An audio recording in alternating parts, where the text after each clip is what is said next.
we will allow it. Thank you. And here she is. Oh, such swagger she's got. Yeah, you see that familiar silhouette come into the light and you just instantly get the hairs on the back of your neck standing up. I mean, speaking about hairs on your neck, this looks absolutely incredible. Eric, talk to us about, well done, and congratulations to you, the whole team. It's the team's work, but what we're trying to do is being authentic to the place that we are bringing people in, because basically Lara Croft is archaeologist, so the places she discovers and she explores, they need to be real. So in this example, we dive deep into Incan culture and architectures in Peru, and also the plants and everything, with the idea of bringing back the original feeling. So we've done what we could with we've been authentic to the Peruvian culture, but also we bring, it's a game, so we want to make it fun and beautiful. Yeah, it's really, when we dove into it, we're like, okay, the cog puzzle is such an iconic part of that game. I'm going to say iconic a lot because we are dealing with an icon. Yeah. So, but let's say they're memorable water cooler moments that people remember so well. But in a modern gaming sense, like we have we have an ability to create a higher believability sense of immersion. And so when we really kind of step back and we look at it for what it is and how we try to make the gameplay feel naturally seated and believable in the world, but just slightly out of place, like why does this exist? Yeah. It sparks a feeling of curiosity. And curiosity combined with exploration is like what Tomb Raider is at a core. And so we get it on screen and we hopefully make people happy with it. Yeah, but also when you look on the cog puzzle, we wanted to make a sense why it's there. So we created a whole narration around it. Like we created this culture that has this ceremony of bringing the cogs together to open the gate to Tomb of Qualopec. So it was really fun to just build the whole structures and logic and the whole system, why it would be there and how it worked. I love that. Like here's a perfect example of curiosity on display. Like Lara gets a beautiful pencil dive into the water after dislodging the roots. 10 all round, by the way. 10. Oh, awesome. But along the way, she's like, wait a minute, I see something out of the corner of my eye. The player drives in and they come into this new space. You may have never missed this unless you or you may never seen it if you had not taken a chance to actually just look around for a beat.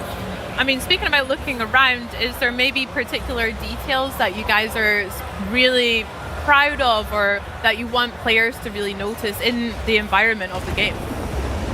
From an environmental perspective, for me, was the most important. I want people to immerse in a game, and I don't want to break this immersion, so I wanted to build everything with the logic. So everything, all the mechanisms, all the puzzles, they need to be there for a reason, and me and our team, we really work really hard to make sure that every single puzzle, every single obstacle that Lara meets, it makes sense. So when you dive deep into the environment, into the world that we are playing, it's there because someone built it, not because the game requires it to. And we don't want the environment to feel like it's a heritage site. I mean, we're in the wild. This is a lost city, lost to time that we are discovering. And as a result, we have the opportunity to kind of do some storytelling tricks where we can actually say, hey, this is a culture that evolved in isolation for a while. So how do you preserve what we know about Incan culture, but at the same time, give it a uniqueness to say, hey, it's unmistakably Tomb Raider, but it's that way because they just evolved in isolation for a while. Yeah. And when you play the game, you're going to find out why. Yeah. Sick. And then you can have a lot of fun with the overgrown aesthetic as well as obviously some of the dirt that Lara's picked up as she's traversing through these environments. That's sick. Yeah, I mean, that's a part of just making sure that the environment feels like you are the person who discovered the first in a very, very long time, because that's what she does. And we want to make sure that that's how it feels as well. Yeah, and Lara's she's not a delicate flower. She looks good, but she is going to get her hands dirty. She's going to dig in. Heck yeah. She's going to go anywhere, and she's going to follow her instincts, similar to how she's doing here. She's like, I need that cog to get that puzzle moving. I found one, but that has opened up the path to somewhere else. So curiosity is driving her. You're going to be along, helping her find that way, and we get into beautiful traversal that makes sure that Lara's physical attributes, her abilities, her athleticism is on full display in these moments. She's at her peak, right? She's at her peak. Yep. Love that. Now, the puzzles, like you mentioned, they are such an iconic part of Tomb Raider for me as well. There's so many that I remember from Greece, Egypt, all of the levels. Can you go a little bit deeper about how you've evolved them for Legacy of Atlantis? Similar to what we talked about reimagining, it's about saying, hey, this puzzle as it existed, what was the original intent here? And if that intent is something that we are like, hey, that's a really strong guiding principle, how do we take that and make it the ultimate version of what it intends to be? Sometimes that means sticking very close to the formula. Sometimes it means deviating into another area, but we do so in a way that's very thoughtful and very precise, because we never want to make it feel like we're ignoring the history of this adventure that we're reimagining. We want it to feel like it's the re-debut of this game. And so adding new details like giving her gear items that allow her to extract more lore from the world, preserving some of those classic abilities like push-pull, traversal being fluid and dynamic. We'll get into combat a little bit later, but these are all just Tomb Raider things at the core. Amazing. Yeah, but just going back to the scanner thing, like you can use a scanner if you are a fan and just want to, like Jeff said, dig deep into the lore. You can scan things and find out more, but you can also use the scanner as a clue to the puzzles. It gives you clues if you want to. If you don't want to, you can just play it your way. Yeah. Nice. And that's us trying to be sensitive to the players, because there are those that want to have this full breadth of systems, but we also have our hardcore players that are like, I want 2 pistols and no help. Yeah. And we're accommodating them as well. Yeah, I love that. Giving players way more choice and following their lead as well. That's so cool. It sounds like you guys have done a lot of research as well and really respected a lot of the environments that you're talking about in real life, as well as creating a more fantasy realm for Lara to explore. That sounds sick. I mean, the research is a massive part of what we've been doing, because the cultures that we've been working on recently is Incans, ancient Greece, Egypt, and we want to be respectful to those cultures and to the history that they have, and also for the players to feel like they are actually archaeologists, not just playing the game. So that's why we've done so much research. And when we decided to partner with the Hogs on this game, co-develop it together, we knew that they were also fans of the game. I think Maddie is actually one of the designers on the yeah. So like we've got a designer on the team who literally used to make Tomb Raider levels for fun. Yeah. And he's No way. really well known in the community. So these are real fans that are making the game. Wow. But at the same time, we're also, we have a luxury of very talented developers who ask the right questions, who push in the right places to make sure we get really cool stuff that's fun to play on screen. And watching this whole process unfold over the last few years has just been a treat as a developer. I bet. That's so special. That's so cool. What we're seeing here is Lara movement in full action there. She's got a lot of swagger. Like I said, she's got steez looking. Can you talk to me a little bit about some of the innovations that Lara's movement can be experienced in Legacy of Atlantis, and how it'll feel for players to play as her? What we hope it feels familiar. We hope that you can pick up the sticks and you're like, wow, this is like putting on an old pair of shoes that are super comfortable.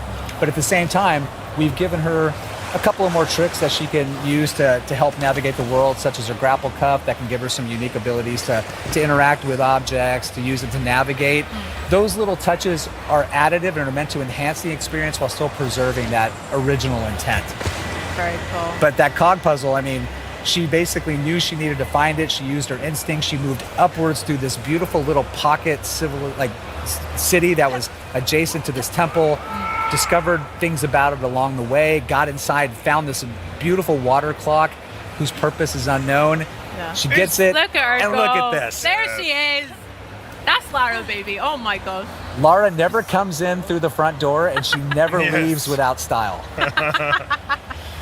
Oh, that's sick. So yeah, we've got this beautiful landscape around us. The environment art is stunning. I know. Incredible. We try to. When you play in this game, we want you to explore and just enjoy exploring the environment, apart of doing everything else. Like if you just want to walk around and want to figure out what was actually happening in this place and how what the people were doing there hundreds of years ago, you can do so.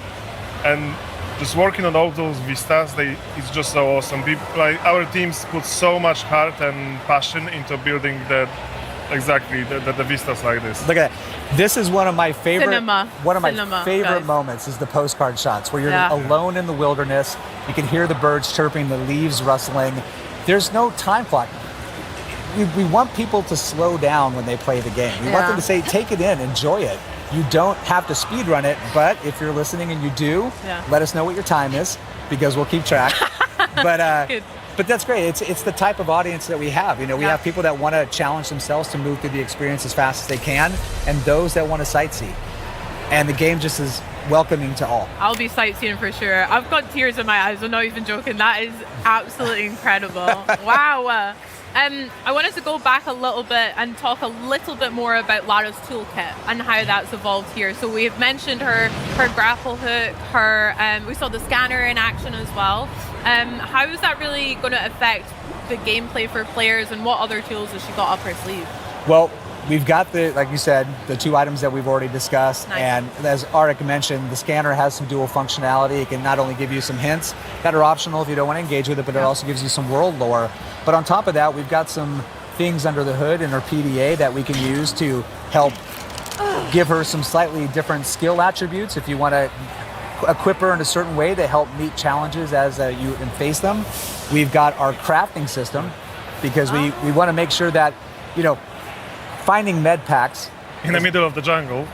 It's cool. A little bit old school, yeah. In a tomb 10,000 years old, has lucky that there's a first aid kit What here. do you mean? They're not there all the time? No, What the heck? so we were like, how do we make this still feel like Tomb Raider, but at the same time, like, not break immersion? And so that's where, like, crafting is a perfect add-on addition to it. It lets her scavenge the world for resources, use her knowledge and her ability to craft something useful. Let's see what And on top treasures of that, she can use recipes to provide certain gameplay buffs that are going to help give her short-term If you want to, you advantages. don't have to. And You can just play the old school way, dual pistol, all the way through with healing items if you want. If you want to put your heads down and power through it, you can do it, but these things are available to you, and we think they're fun to engage with. Amazing. The Tomb of Qualipec waterfall gate is opened. Done it. Now here we're advancing to a little bit later in the game. Yeah. We're now just on the cusp of a very memorable first encounter, so folks, hold on, here we go. Oh, I remember this, I think. But we got to do it with style. Yes! I'm so worried you were going to include a swan dive. That's so sick. You know, she's so cool. Early stages of the project, we were like, hey, you know, if we're really going to do this, we want to represent Lara in a way that she's fully recognizable. And part of that is the acrobatics. Lara without the acrobatics is still cool Lara, but not classic Lara. And here, they're on full display, but what I hope people appreciate is that there's more grounding, more believability to it in how she moves. She's still having fun, but... It's synonymous to her, but like you mentioned, the more grounded when she was kicking the cog puzzle, that looked sick. It was so cool. Yep. But yeah. Those little interactive moments add a sense of cinematic spectacle time to time, which is nice. It allows the game to still feel like a summer blockbuster. Yeah. And speaking of, we go. hello, who are these guys? Hello. The raptor design looks really cool, Arik, as well. Brilliant, thank you. I love the addition of the feathers. Yeah, I mean, we wanted to keep the red color, you know, which you remember from the original one. But obviously, our knowledge about the dinosaurs evolved so much since 1996. So we wanted, and like with everything in this game, we want to add on the top of what's been done already. So we kept the color. We add our own silhouette designs, and we added the feathers to make it unique for the legacy of Atlantis. Nice. And their combat has been like dramatically overhauled. They're no longer just charging at you and just taking bullets. They're thinking, they're evading. You have the ability to use the health reticle when in aim down sight to be able to kind of assess where they're at so you can target your shots. And with Lara's combat, love seeing the axe make a little appearance. Utility gear for the win. But when she's actually in combat, she's got a loop of, you know, assessing the situation, responding, and then moving to make sure she can then reassess. And that's, Lara's always in motion. Her combat is fluid, it's organic, but at the same time, it helps her kind of overcome challenges and get the upper hand. Yeah. Yeah, she needs to keep moving all the time. It's like a dance for them. Yeah. That's sick. And you can see a little blue dot on the bottom, which enables you to go into the focus mode, which slows down time, which is one of my favorite features in our game. For sure. Yeah, when that fills up, she can go into hyper focus, slow down time, and really pull off those precision shots. But if you're gonna do that, like, give her some style when she does it. Absolutely. Let those acrobatics shine. Hello. There's our girl. That's the girl, yeah. Yay! Oh my gosh. What was it like reimagining such an iconic boss fight here as well as the other ones in Atlantis? How was that? From our perspective, it was just an honor to work on a T-Rex, but like worked for such a long time to just make sure it's perfect from our perspective, and we were trying to be respectful to the OG one. You know, the moment when she's coming out like throughout the corner and you see the T-Rex. We couldn't do exactly this, but we wanted to have the same emotions when people see her for the first time, and then just working on a design, it was such a blast. Yeah. And when you see her, it's like she still has some of those classic DNAs. She's got that beautiful green with that yellow pockets under her eyes. But we've also got some added elements in the feathers that also provide a little bit more of a reason of, she's in a geothermal valley. I mean, she's going to have a little bit of plumage that feels like it matches that environment, and it just gives her this really recognizable signature look. I just love that we added those red feathers because there's so